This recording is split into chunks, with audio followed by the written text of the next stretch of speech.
توقعات برج السرطان ليوم 15/7/2024. اقفل على الماضي واستقبل الآتي يا سرطان. عوض ربنا جايلك إن شاء الله بسرعة جدا. انت كنت مغلوب على أمرك الفترة اللي فاتت، بس إن شاء الله منتصر بإذن الله.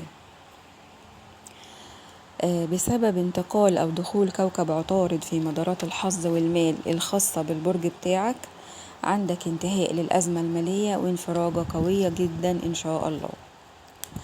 الفترة اللي جاية هتشهد تحقيق مكاسب مالية وفيرة جدا من أول نص الشهر والآخر العام بإذن الله.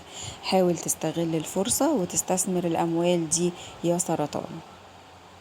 انت هتاخد قرار جريء جدا ومصيري في أمر كان محيرك، فكرت فيه كتير وعملت استخارة، بس إن شاء الله هتوصل لحل فيه بسبب الاستخارة اللي انت عملتها. الأمر ده انت كنت قلقان منه، ممكن مش يخصك انت، ممكن يخص حد من الأسرة، ابنك أو بنتك أو زوجتك. إن شاء الله هتوصل لقرار هيريحك وهيريح الجميع في هذا الأمر. عندك تحسن في الحالة الصحية، حافظ عليه بقى